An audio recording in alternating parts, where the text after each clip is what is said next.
Hello and welcome. Let's get started, shall we?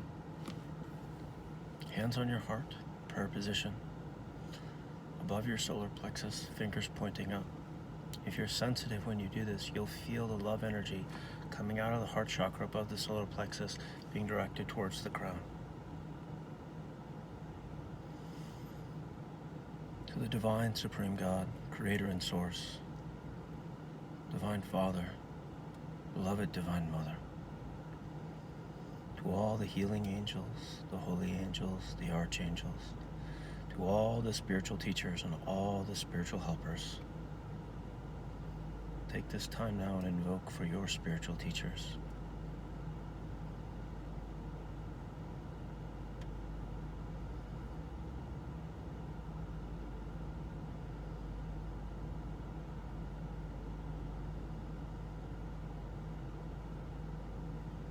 To all the higher beings here with us today, we humbly, deeply, thoroughly thank you for your priceless blessings. With gratitude, with respect, with love. Put your hands down on your lap, palms facing up in receptive position. Close your eyes, tilt your head up slightly. Place your tongue on the roof of your mouth. Roll your eyelids down, your eyeballs look up. Spine straight. Mentally repeat after me. I am super receptive and super conductive to all divine blessings and fresh, healthy prana. I accept and absorb fully and completely all of these blessings. With the blessings of God, so be it, and so it is. Inhale.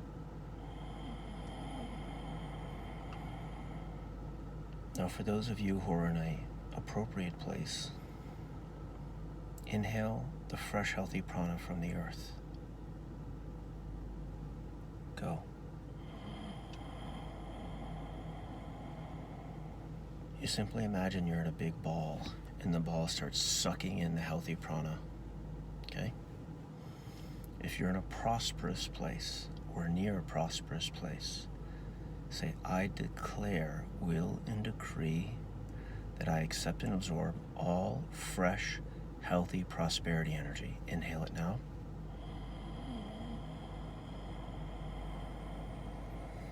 Hold. I release all poverty consciousness. Exhale it out. Visualize this gray, black smoke, these negative energies just off-gassing out of your little globe, okay? Do it again. Inhale the fresh prosperity energy.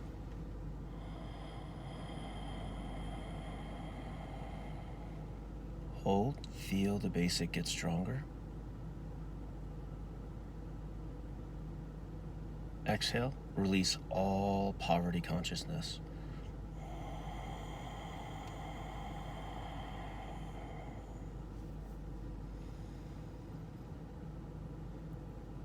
Now in 3 minutes, you invoked, you connected, right?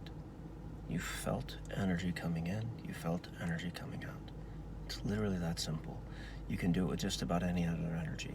And so you can take earth energy if you need strength for your physical body. You can take air energy, right? You can take ether or divine energy. And so we say that there's earth, air, wind, water, and fire, right? I think that's right. Earth, air, no, air and wind are different. It's earth, air, water, fire, and ether. Ether is literally the divine energy. So if you're clairvoyant, you can take this technique and test it. It's in most of the clairvoyant books. Take your fingers and hold them like this. You put them together, you pull them apart while you're looking up and you have a blue sky behind you, and you'll be able to see a faint white outline or an outline of your hands, and then you'll be able to go like this and pull them apart and see the divine energy going back and forth between your fingers.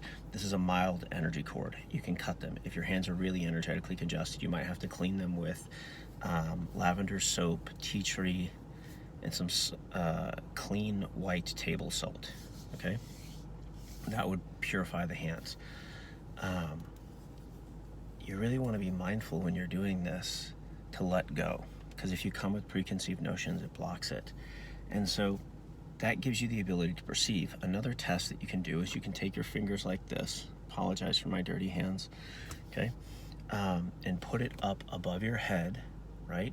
Look up into the blue sky, and you'll see these little yin-yang like symbols, right, floating in the air.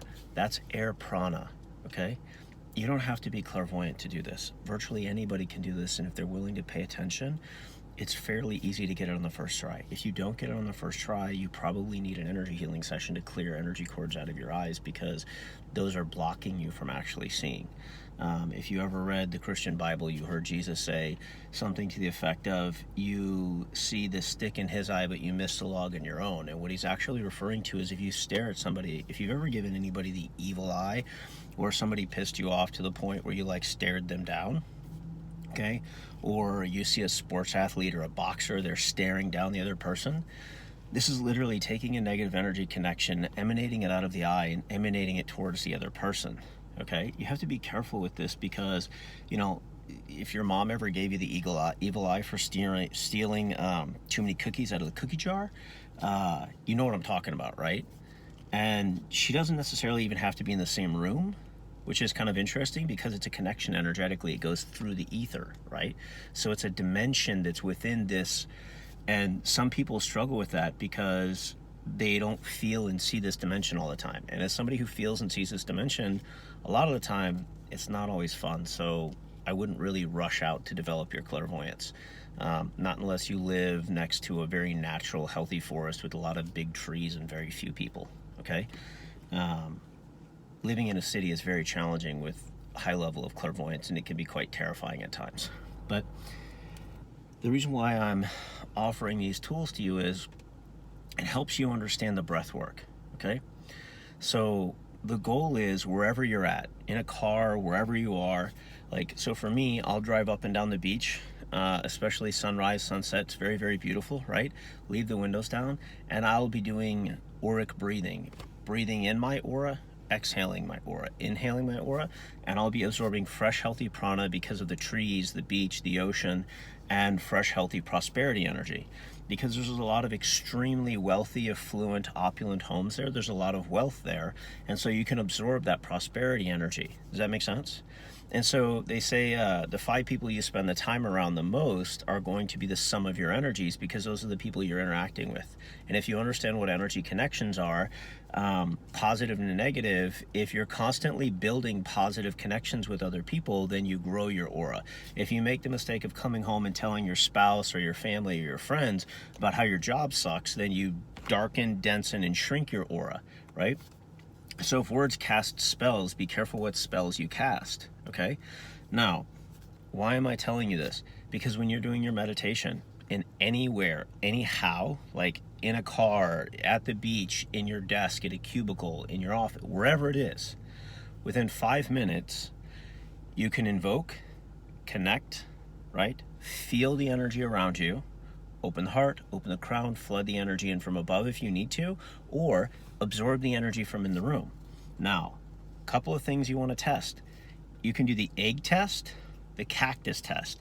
So if you go get a cactus, you usually want one that's about 6 to 8 inches tall, and they have the ribs on them and sharp spines are about, or spikes that are about a ½ inch, 3/4 to an inch long, okay? This particular cactus can be energetically programmed. The information for that is in Master Choa Kok Sui's pranic psychic self-defense book. He teaches you how to work with the being of the plant to program it. If you put this in your space and it dies in a very short period of time, then you know that your home is energetically congested and you need to open the windows, burn some incense, do some cleaning, and take care of that, okay?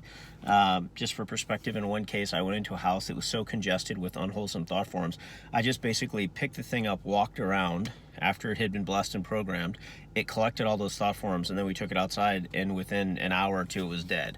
Like, it literally just turned black and collapsed on itself, okay?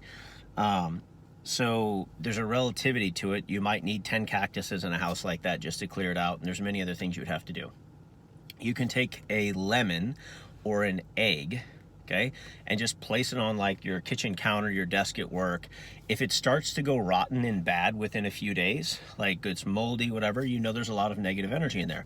Clear it out, okay? Smoke is an appropriate way to dissolve a lot of it. If you can't use smoke, you're in a place where you're not allowed to, or it would set off a sprinkler system, then you either do distant healing or pay somebody to do distant healing if you're not strong enough, or you can use the Om. Okay, I like Om and Om Mani Padme Hum alternating. Master Choa has very powerful recordings that you can listen to. You can buy them on iTunes, and you take an old iPad or whatever and you put that in the space and you play the Om and then the Om Mani Padme Hum, and those vibrations that are coming out of whatever the device is in sound will change the quality of the energy in the air. Okay, it's not uncommon for the device to have issues if there's a negative energy being floating in the air and it wants to mess with it. Sometimes the device just can't handle the high vibration of the sound, and the speaker has problems. So if you know how to do energy healing, you just EV or electric violet the device, and you'll find it usually goes back to being fine. Okay, I don't recommend doing this with your personal device because I've seen too many instances where people are energetically corded to their phones, and when they start playing the Om Mani Padme Hum, especially initially, they start having dropped calls and other issues, because if you think about it, the technology of a phone sends an invisible message through the air to another device, right? And so if you're energetically inclined, those messages can be intercepted, interpreted, and otherwise messed with. I'm not an expert at that, but I've witnessed it enough times where we were doing clearings and then all of a sudden the phone stopped working and there was no rational, logical explanation, and then you do pranic healing scanning on it and you find that there's something attacking the device. And it is what it is, right? Then again, you use the energy healing techniques, you clear it, and you move on, okay? For those of you who are new, my name is John Paul. I run the websites ethericallysensitive.com. For those who don't understand what etheric sensitivity is, it means you feel stuff that other people didn't. And then Send Pink, which is what this is, where I'm trying to create an education site that's free. I'm not charging for this. I want you to take this information and pass it on, okay? So in 12 to 15 minutes, I hope you got some tidbits on how to suck in some good stuff and push out some bad stuff, all right? This was more of an information video, but I hope it's really helpful. And you'll notice that I do these in impromptu places. Like, I don't set this stuff up and make it super fancy, because as much as I want to have a really amazing meditation spot and concretize the energy there, there's a reality to the fact that if something happens at work or with your family or wherever, you're probably going to get into your car. You're probably going to go sit somewhere or do something to chill out, right? And so having this tool where you can just hit play and hear it and go through it is going to make a big difference. And in the next video, which I'll record separately, I'm going to show you how to chill out in like 5 minutes if somebody pisses you off, right? And so you're going to do more of the same breathing techniques. So let's give thanks and gratitude for all the higher beings that came to help us today and helped us understand and absorb this information, so that even if my vocabulary, my intonation, my whatever is from me is the limiting factor, you still understand the wisdom and the seed is still planted, so it's useful, okay? And if you like this, use it. Tell other people about it, right? This isn't for me. Like, it's literally, I wish I would have known this. And if somebody could have told me this, my life would have been different. And so I'm telling you so that your life can be different, okay? To the Divine Supreme Being, Creator and Source, Divine Mother, Divine Father, to all the healing angels, holy angels, and archangels, to all the spiritual teachers and all the spiritual helpers, to all the higher beings whom we have invoked that have come and helped us here today, we thank you. With gratitude, with respect, with love, and in full faith, we thank you. May you have an absolutely blessed day, and may you feel the love of God in your heart.